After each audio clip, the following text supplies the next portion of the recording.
noches. Este es el programa número 109 del nuevo ciclo de Corrientes, antes y ahora. Programa histórico, cultural, una mirada al pasado, una visión del presente. Programa de 1 hora de duración, se transmite por Canal 4, Cabletel, Mercedes, Corrientes, los días martes de 21 a 22 horas. Se reitera miércoles, luego del informativo de este canal, y se lo carga en YouTube. Estas historias son verídicas, las que viví y reviví en mis largas travesías por los campos correntinos.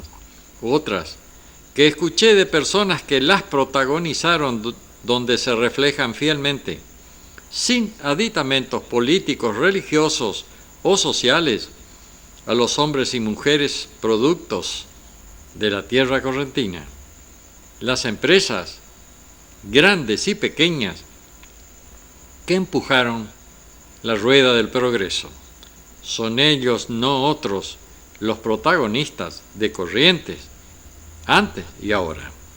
En este programa tienen cabida todos los temas que nos ayuden a descifrar nuestro patrimonio intangible. Agradecimiento a Griselda Montiel, a Omar Tunino Lugo, Romina Lugo y José María Calderón.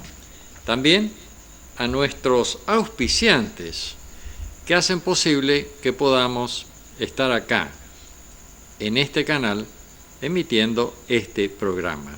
Y un agradecimiento muy especial a las personas que nos ofrecen material, que nos comentan sobre el programa. A todos ellos, muchas gracias. Ahora vamos a ir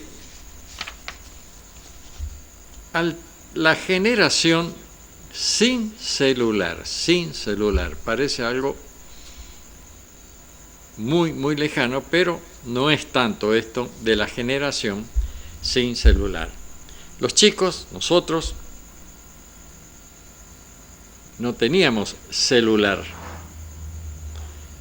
Usábamos de vez en cuando, y muy de vez en cuando, el teléfono fijo. Teléfono generalmente era negro, tenía una manija, teníamos que dar vuelta la manija para poder comunicarnos con la central.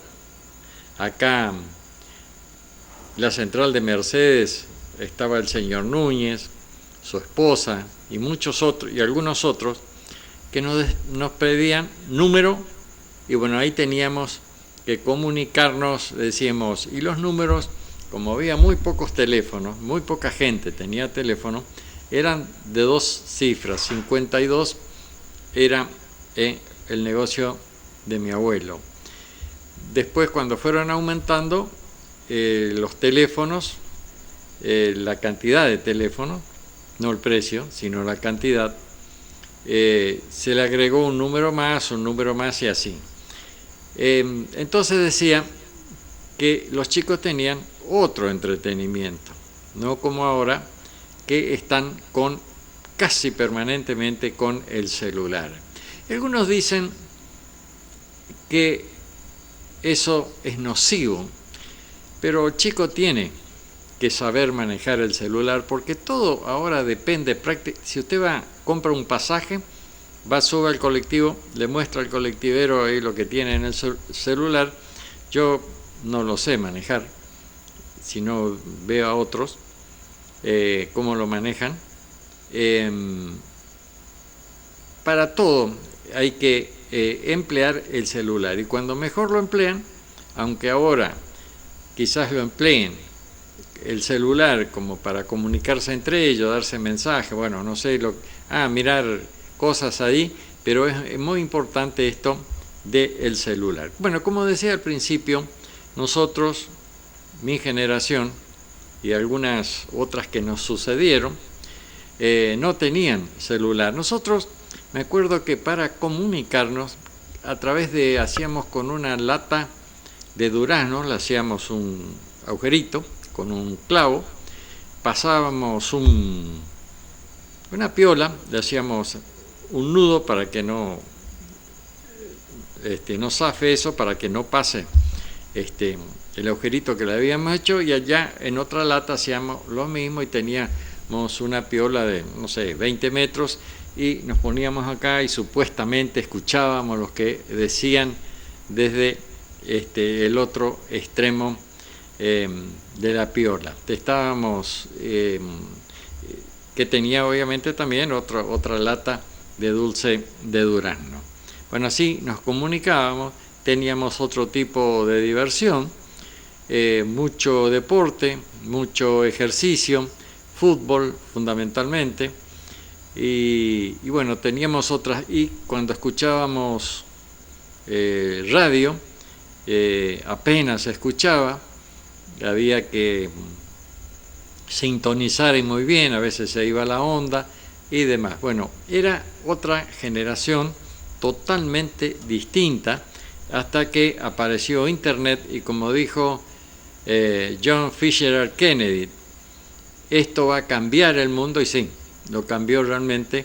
Esto de los celulares, uno puede sacar fotos, transmitir, y bueno, ya se sabe todo lo que se puede hacer. Pero es bueno también recordar que generaciones anteriores no teníamos, ni se nos pasaba por la cabeza que íbamos a tener un aparatito que nos iba a permitir comunicarnos instantáneamente con gente que está en otros lugares del mundo, incluso sacar fotos, mandar fotos, bueno, una cantidad de cosas que se pueden hacer con los celulares. Si nos decían en ese entonces que iba a haber este aparatito, obviamente que no lo íbamos a creer.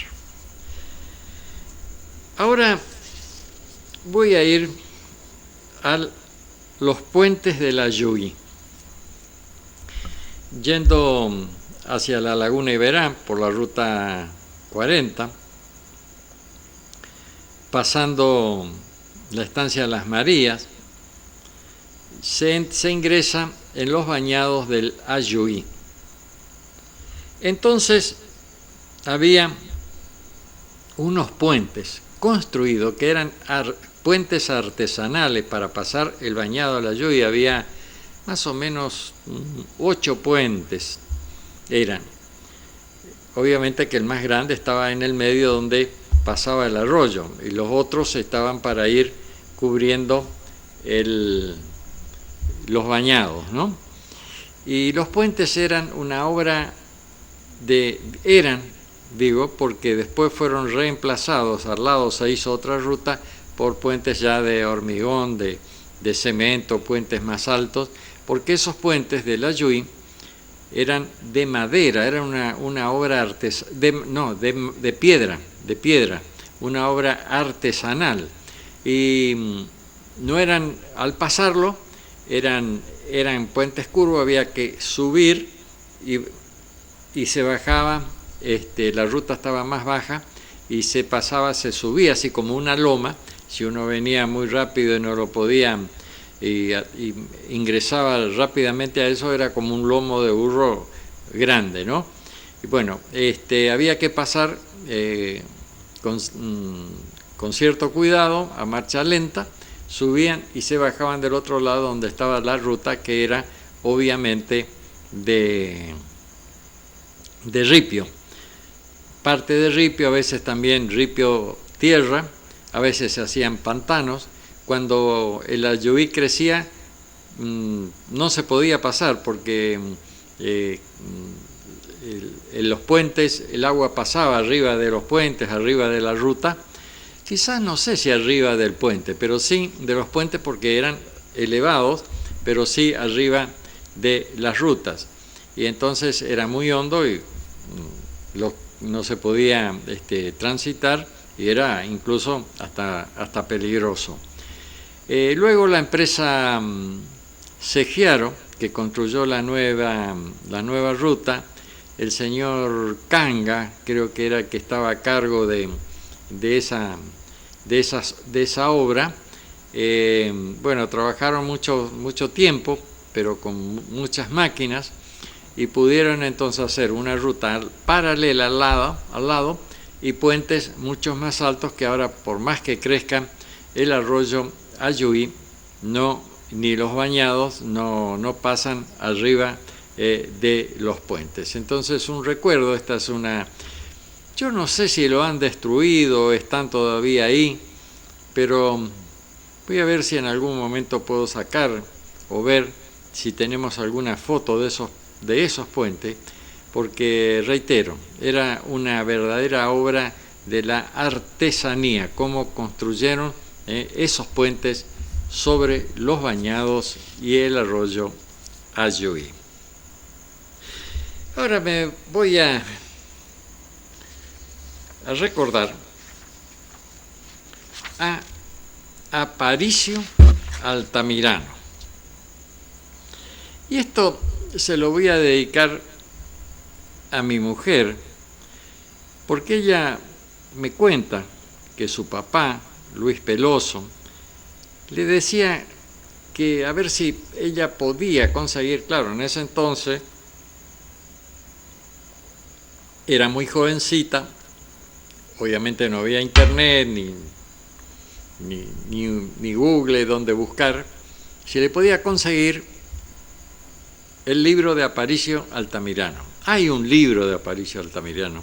No sé si estará en alguna de las bibliotecas y no sé si no se escribió posteriormente cuando su papá le pedía el libro. Pero bueno, voy a leer entonces sobre Aparicio Altamirano. Don Luis Peloso, quizás desde donde esté, pueda escuchar entonces esta historia. Y su hija se la va a poder transmitir. Es uno de esos gauchos que quedaron en la leyenda correntina. Aparicio Altamirano. Era mercedeño, al igual que su compoblano más conocido, Antonio Gil, con quien también compartían colores políticos. Otro, Antonio Lamaría, que ese era de la zona de Liberá. Yo creo que en algún momento leí sobre la historia y estoy escribiendo, casi lo tengo terminado, la historia de Antonio Lamaría. Bueno, Aparicio Altamirano había nacido el 14 de septiembre de 1873, pero otras versiones históricas hablan del mes de octubre. Las versiones coinciden en que se dio en la región del Payubre, hoy localidad de Mercedes. En el año 1981 vivía junto a sus padres. Eran tiempos difíciles, muy difíciles para los gauchos. Una acusación de un estanciero de la zona hizo que el joven tuviera sus primeros problemas con la justicia. Una acusación. No se buscaba si la acusación era cierta,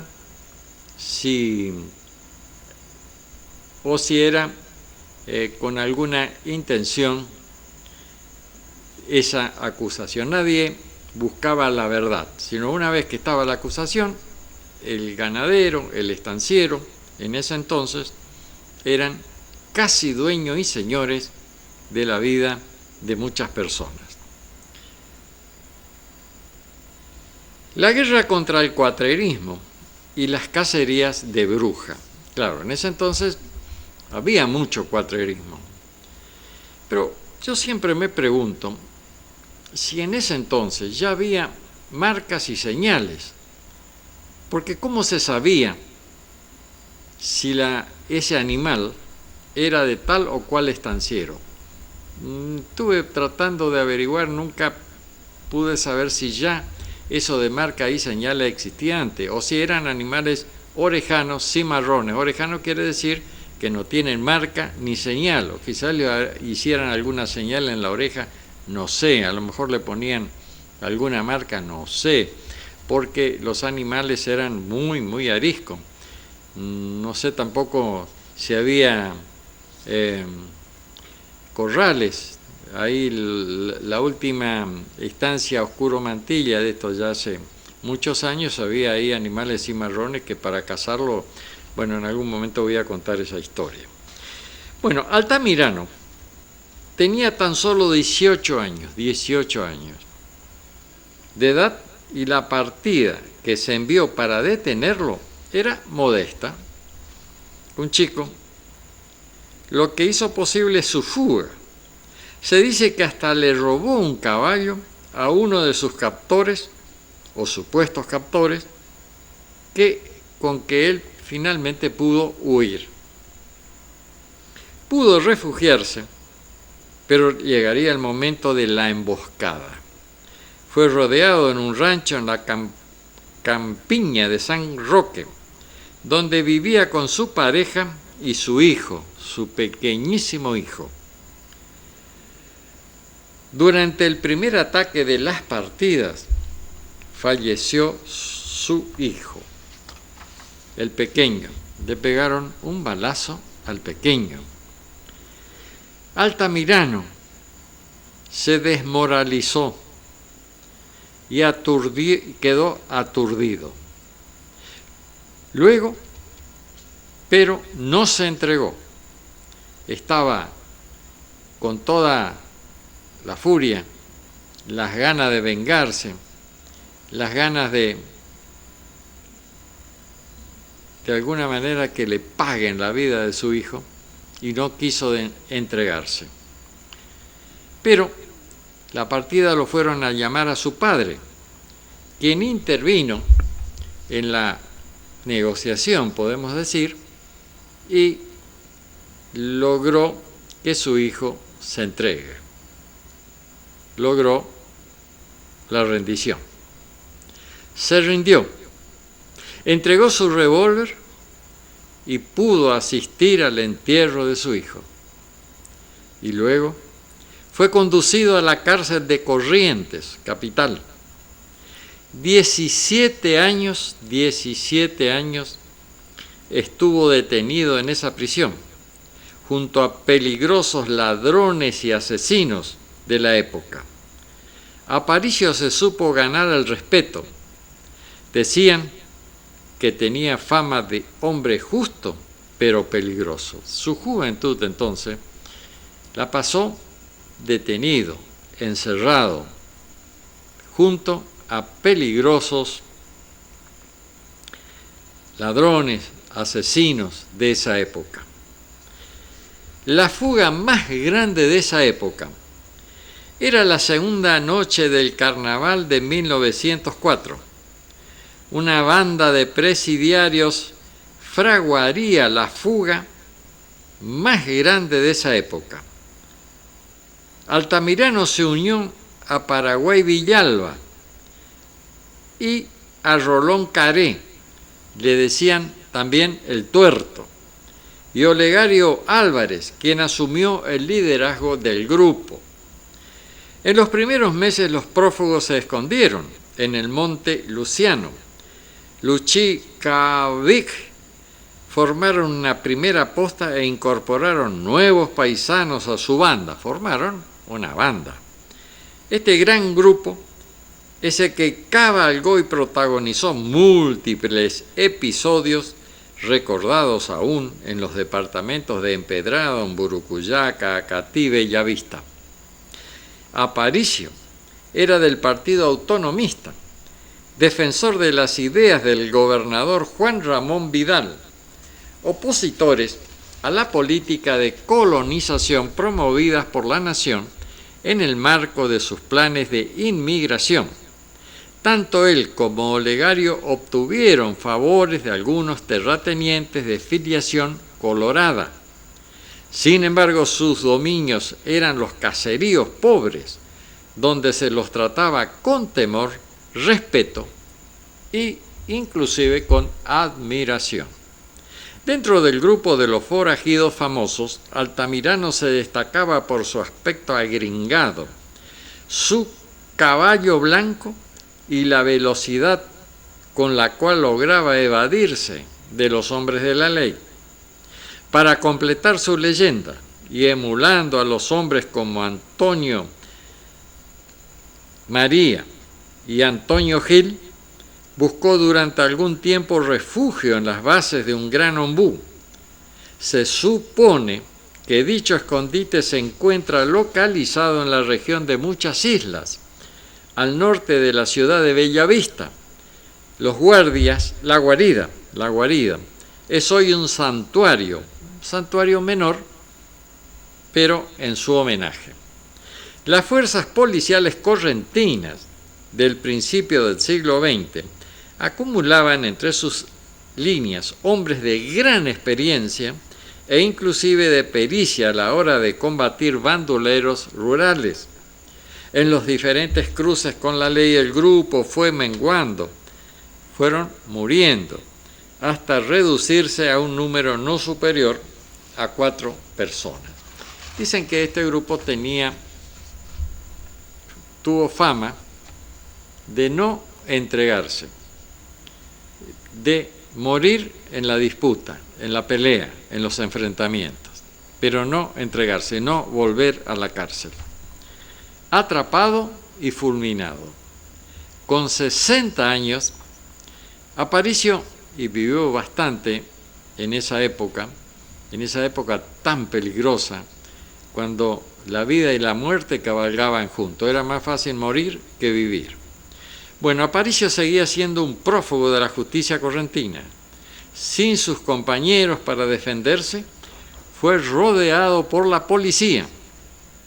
Se midió con las fuerzas solo con su revólver. Allí pereció Aparicio Altamirano, enredado en el alambrado lindero entre ambas propiedades, víctima de 8 impactos de bala. Durante la noche del 10 de abril se inició el modesto culto a su figura, primeramente con velas rojas, luego, con el pasar de los años, con las ofrendas en la tumba de Altamirano en el ombú, que supo ocultarlo, y en numerosas capillas privadas. Hoy, en el cementerio municipal de Bellavista, se pueden ver cruces, paños, velas rojas y placas en agradecimiento a favores solicitados por sus devotos. La gestión municipal tiene el proyecto de revalorización del cementerio municipal Corpus Christi. El proyecto comprende la recorrida por tumbas de personajes de la historia local. Uno de ellos, Aparicio Altamirano. Bueno, muy bien. Esta es la historia entonces de Aparicio Altamirano. Voy a ir a la leyenda del chamamé. Cuenta una de las más antiguas leyendas del litoral que en el pueblo guaraní existía un chamán de nombre Amec que predicaba y enseñaba a toda la tribu a través de su encantadora voz, pronunciando consejos melódicos. Dicen que el dios Tupá le había entregado cuerdas vocales como las de una guitarra y un pulmón, que hacía de fuelle de acordeón cada vez que cantaba, y de esa manera podía llegar a toda la tribu para ayudar a su amigo, el cacique Guairá. Cierto día llegaron las invasiones españolas a la región de Santa Fe y a un lugar llamado el Fuerte Santi Espíritu, y de allí se propagaron por todo el litoral.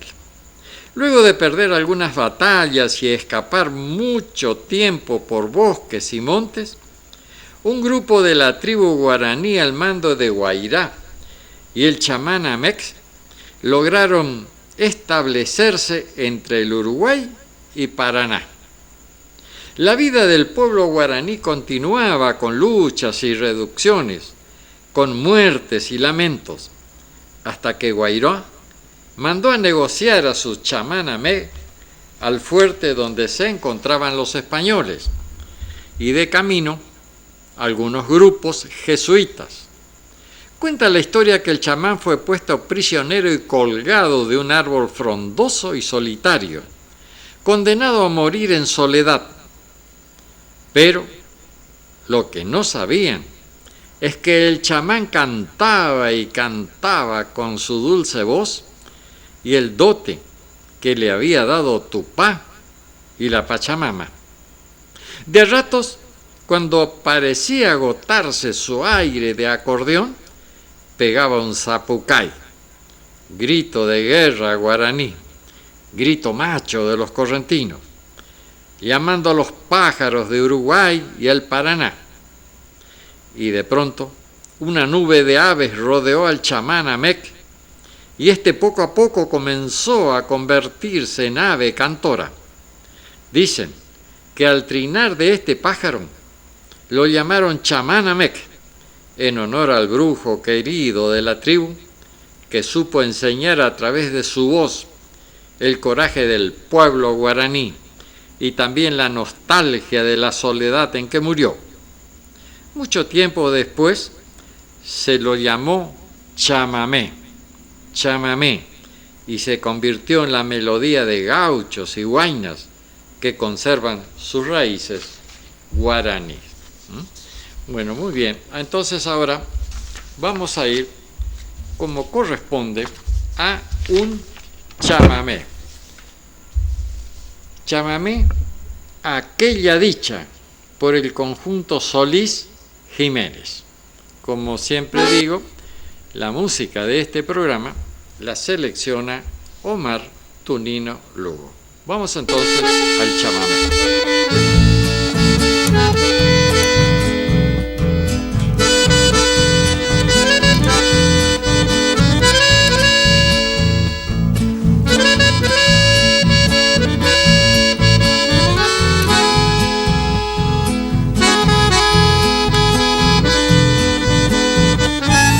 Hoy me alejo, vida mía, muy herido de tu lado. Ya no soy el ser amado que soñó tu corazón. Ya no existe aquella dicha de las horas compartidas. Solo llevo en mi partida este mundo de ilusión. Cuánto sufro, te imaginas, amor mío. Si pudiera de mi mente disipar tus recuerdos, el motivo de mi canto que acompaña mi triste soledad.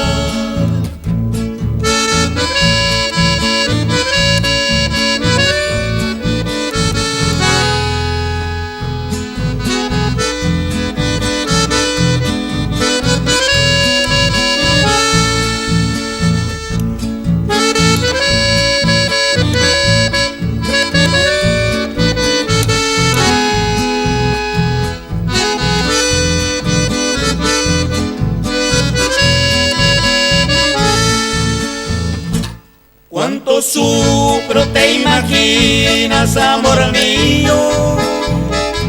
Si pudiera de mi mente disipar tus recuerdos, el motivo de mi canto que acompaña mi triste soledad.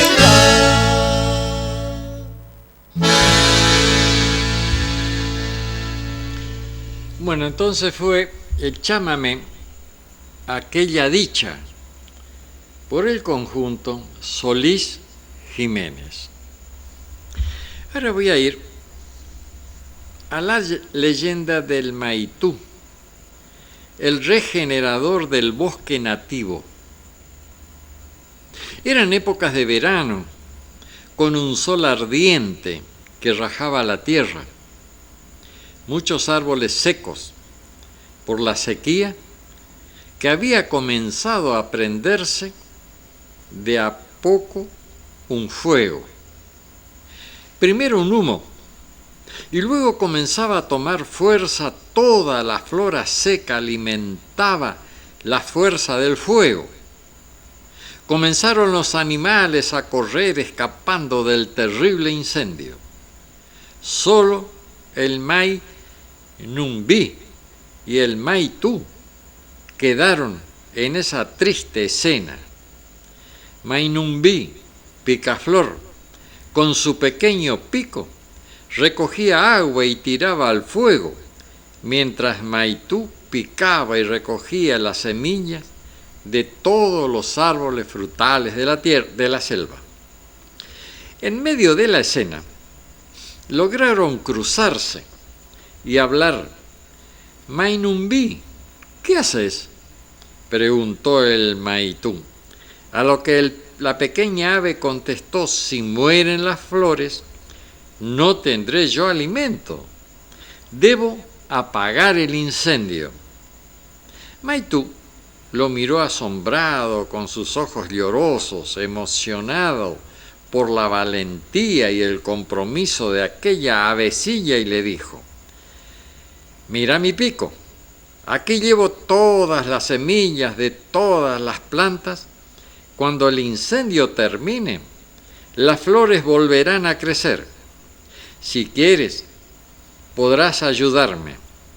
El Mai Numbi entendió que debía irse y luego volver para ayudar al Maitú.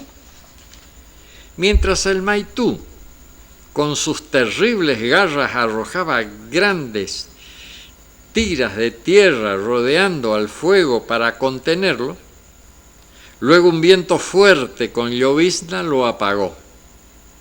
La mitad del monte se quemó. Maitú, cansado, abrió su pico y a lo lejos se escuchó un grito fuerte: ¡Yo te ayudo! Era el Mai Numbi.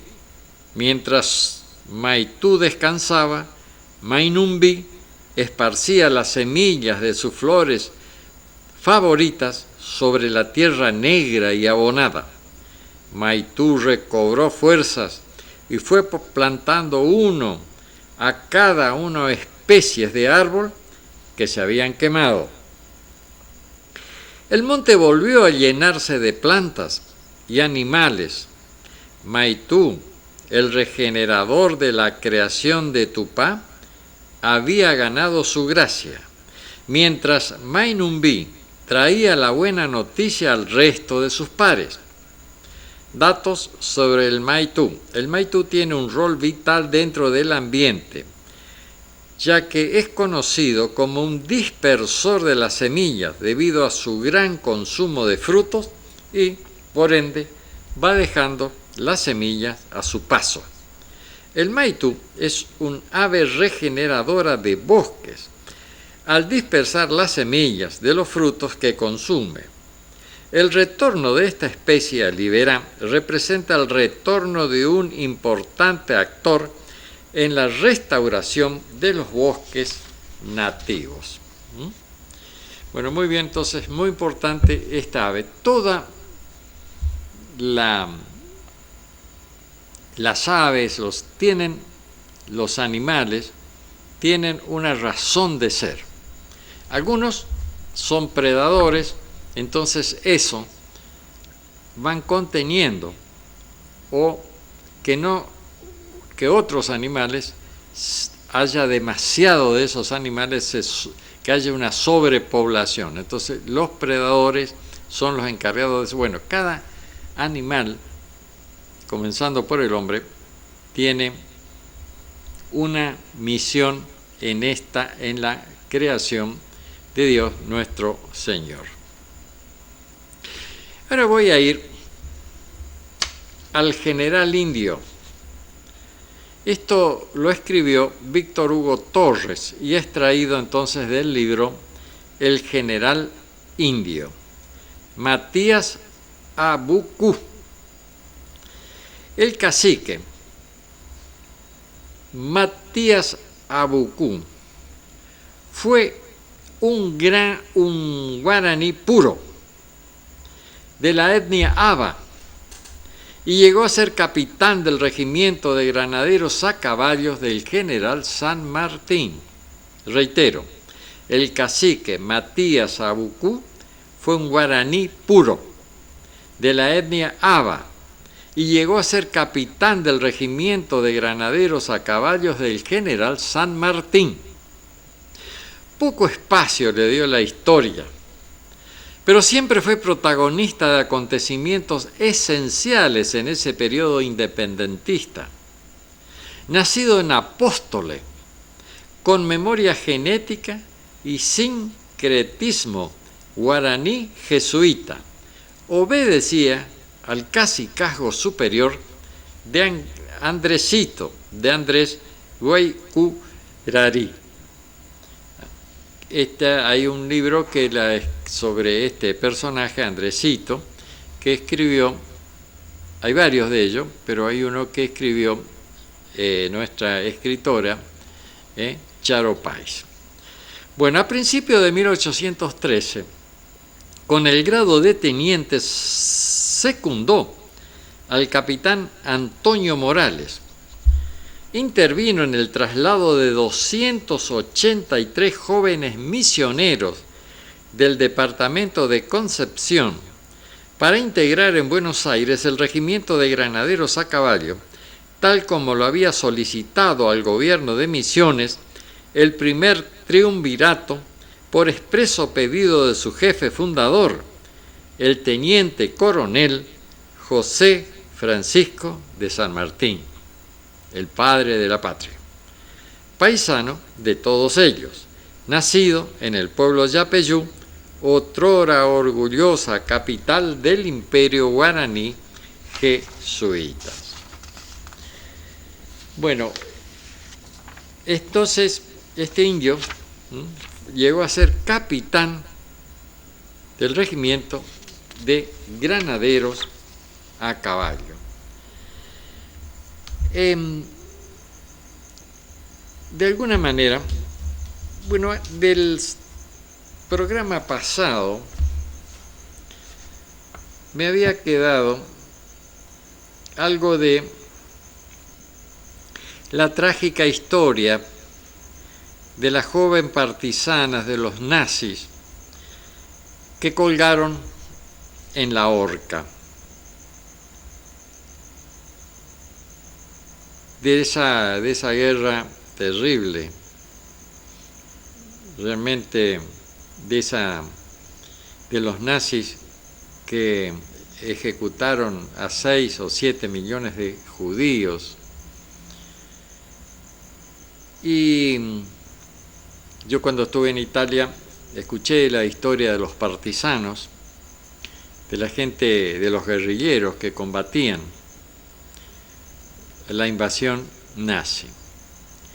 Lepa Radix tenía 17 años e integraba la resistencia contra los alemanes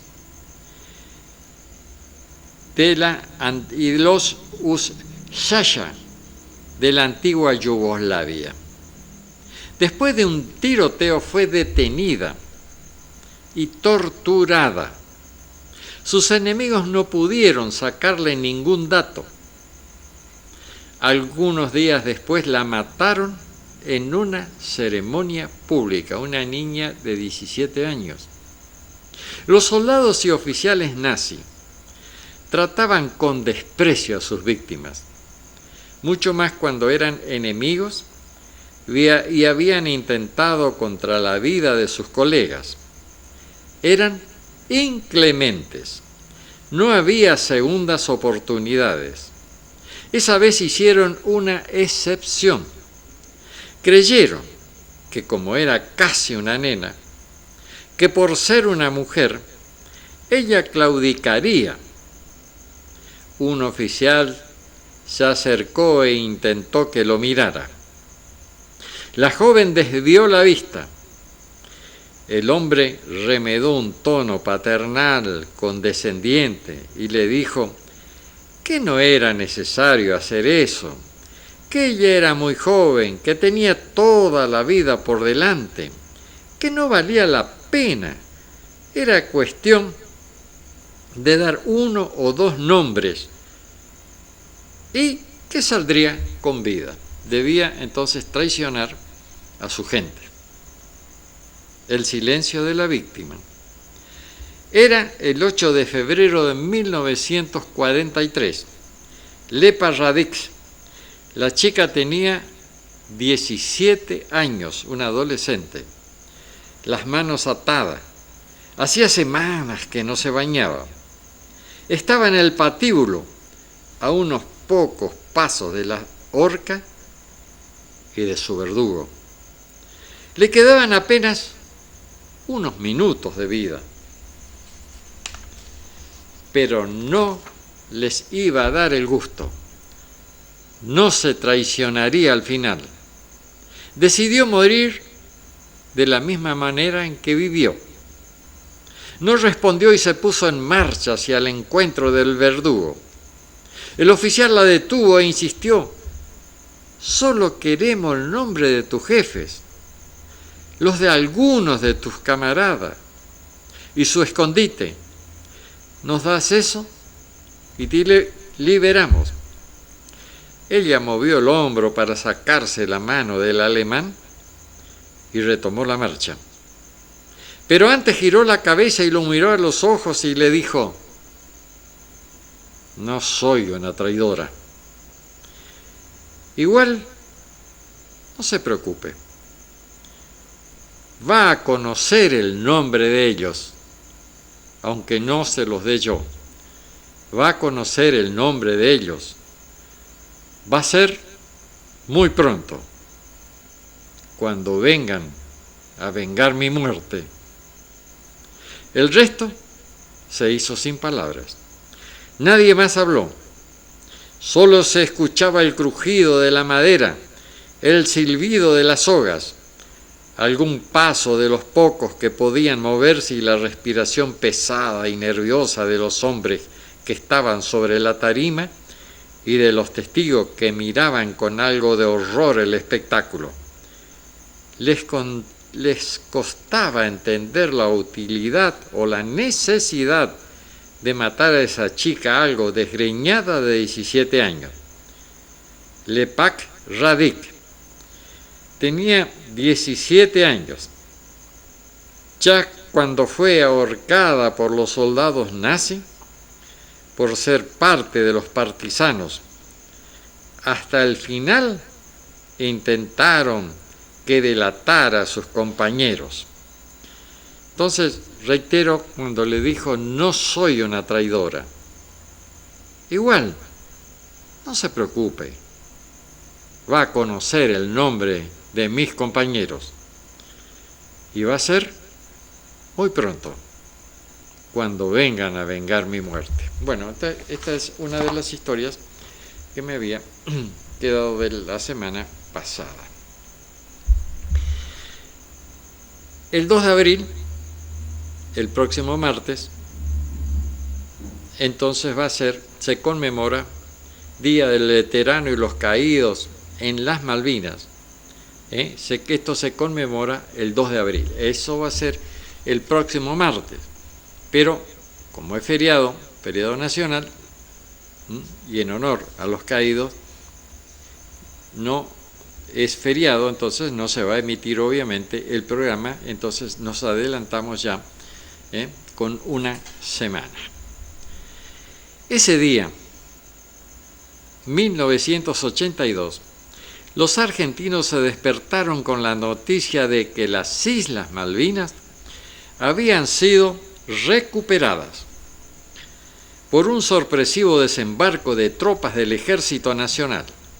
El 2 de abril de 1982, tropas argentinas desembarcaron en las Islas Malvinas con el fin de recuperar la soberanía que en 1833 había sido arrebatada por las Fuerzas Armadas de Gran Bretaña. Quiero decir que cuando se cumplieran 150 años de la ocupación de las islas ya no había ninguna posibilidad de reclamarlas internacionalmente. Entonces, seguramente por eso, no sé, hay otras razones también, se decidió recuperarlas, y entonces poner la bandera argentina y entonces proclamar la soberanía, y de esta manera se interrumpieron los 150 años que iban a cumplir los ingleses en posesión de las islas. A pocos días del desembarco y toma de las islas por parte de la tripulación argentina, la entonces primera ministra de Inglaterra, Margaret Thatcher, envió una dotación de militares ingleses para dar respuesta y desplazar a los militares argentinos. El conflicto bélico no se pudo evitar. Si bien corto, duró alrededor de 2 meses y medio, tuvo un resultado absolutamente trágico. 649 bajas argentinas y más de 500 suicidios motivados por secuelas y traumas de la posguerra. También murieron 255 británicos y 3 isleños. Bueno, yo en mi libro sobre la Guerra de las Malvinas, que tuvo una segunda publicación por parte de una editorial de Chaco, y lo volví allí a presentar, decía, porque había obtenido cierta información, que se había bombardeado con unas bombas con gases, y que esos gases son los que habían provocado cierta alteración en la mente de los soldados, también por la falta de instrucción de los soldados que fueron a la guerra. Yo hice el servicio militar en la Infantería de Marina, y ahí nos entrenaban para la guerra, y era un entrenamiento muy intenso, muy riguroso. A veces comíamos, a veces no, nos trataban, pero bueno, nos preparaban para la guerra. Estos chicos que fueron y que se portaron como verdaderos héroes no tenían esa preparación ni física ni psicológica. Yo recuerdo que allí cuando yo estaba en la infantería, hubo una revolución, azules contra Colorado, y nosotros estábamos totalmente tranquilos, decíamos que íbamos a ir a pelear porque sabíamos pelear y estábamos preparados mentalmente, pero había los músicos, por ejemplo, algunos de ellos se ponían a llorar. Después que pasó el tiempo, ya dije, seguramente estábamos un poco locos, o bastante, que estábamos contentos porque íbamos a ir a pelear. Y voy a contar entonces la historia del capitán Hugo Palaver, nacido el 18 de enero de 1947 en De Anfunes, provincia de Córdoba, ya en el Colegio Secundario Nacional Juan Bautista Alberdi, donde tuvo un desempeño sobresaliente. Se vislumbraba su sueño de ser piloto de combate. En febrero de 1965 ingresó como cadete en las Fuerzas Armadas. Se destacó en lo que se permitió hacer el CEPAC de la 4ª Brigada Aérea de Mendoza. Allí permaneció como instructor de la Escuela de Caza. En 1975 pasa a la 3ª Brigada Aérea de Santa Fe, en donde se desempeñó como piloto de Pucará. En 1979 se traslada a la 5ª Brigada adoptando el sistema de armas SAWEC, el desplegado hacia el sur al inicio del conflicto bélico. Se desempeñó como jefe de escuadrilla y oficial de las operaciones simultáneas del Escuadrón 1 G5 de caza. Durante los días 1 y 21 de mayo realizó salidas de ataque contra la flota inglesa. El 25 de mayo el capitán Palaver lideró a su escuadrilla contra objetivos de superficie en el estrecho San Carlos. Al retirarse de la zona, fue alcanzado por un misil Convertri, que luego sería hundida esta nave por otra escuadrilla nuestra. Su avión fue destruido instantáneamente, sin darle oportunidad de eyectarse. Para eso nos entrenamos, decía él, y arrastraba a sus numerales con su ejemplo hasta morir por la patria, como pensaba en ocasiones de acuerdo a lo expuesto por su esposa.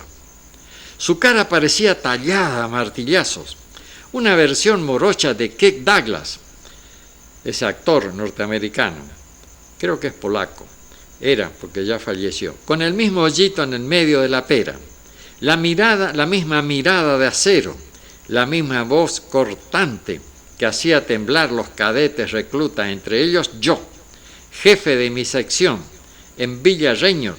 Con él rendí mal el único examen en el suelo que fallé en mi vida, dice el relator de esta historia. Es necesario llegar al blanco. Su carácter, su personalidad, su coraje, su prestigio se lo exigían. Entonces, esto lo escribió Pablo Caballero. Fue tan profesional que en plena corrida final al blanco a casi 900 kilómetros por hora, vio la Cruz Roja pintada en el buque. Era el Uganda, que estaba simulando ser un barco de auxilio para heridos, y cuando pasó, no solo no disparó, también avisó al numeral que no lo hiciera. Al esquivarlo, de traición del buque Uganda, que decían que era un buque para transportar heridos y sin embargo era un buque de guerra, recibieron andanadas de proyectiles. Él murió segundos antes de eyectarse. El Chango Gálvez logró regresar de milagro. De Palaver tengo los mejores recuerdos. Era un tipo extraordinario. Éramos muy amigos, aunque no llegamos a tutearnos porque él era 2 años más antiguo que yo. Cuando él llegó al Reynor, nos hicimos muy compinches en el tenis. Nuestras esposas eran muy amigas. Compartimos picadas en reuniones que se hacían después del juego. El recuerdo más profundo que tengo de él fue el 12 de mayo. Cuando volvimos de la misión, los 4 llegamos. Me esperó al pie de la escalera, me abrazó sin decirme nada hasta la casita Bariloche y me sirvió un whisky grande como un florero. No me preguntó nada y en ese gesto percibí que había comprendido el momento que yo estaba viviendo, dice Caballero, que realmente era muy intenso, volvía de una acción de guerra. No se lo pude retribuir lamentablemente, ya que cuando él falleció, yo estaba en otra cosa. Aunque él era jefe de otra escuadrilla, era amigo muy íntimo y lo sentí profundamente. Fue un golpe muy duro. Era dedicado, muy temperamental, un profesional 100%. Fue ascendido a mayor, recibió la medalla de la Nación Argentina al Valor en Combate y la Cruz de la Nación Argentina al Heroico Valor en Combate, declarado héroe nacional por la ley del Congreso de la Nación. Esto se sacó Los halcones no lloran, de Carvalho Paulo. Los halcones no lloran. Y lo mataron porque no quiso atacar un buque que tenía una cruz roja. Allí supuestamente eran buques de auxilio para heridos, pero lo traicionaron y lo voltearon con un misil. Bueno, ahora vamos, que ya estamos finalizando este programa, obviamente lo vamos a finalizar en honor a todos nuestros héroes, esta gente que ha dado su vida y otros que han luchado heroicamente por la nación argentina. Espero que nuestros dirigentes políticos tengan el mismo sentido de patria que tuvieron nuestros héroes, comenzando como el general José de San Martín, Belgrano y cuantos otros, y estos combatientes de Malvinas. Vamos a ir entonces a la marcha de las Malvinas por Abel Pintos.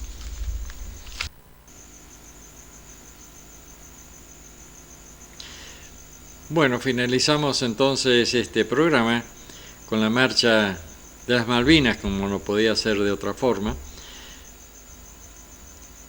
Si esto ha sido todo para este programa, si el destino así lo permite, el próximo martes, como dije, es feriado, 2 de abril, y entonces el otro martes estaremos con un programa de similares características, recordando que este programa, mañana, miércoles, luego del informativo de este canal a partir de la hora 14, este programa va a ser reiterado y cargado en YouTube. Tengan ustedes muy buenas noches y muchas gracias.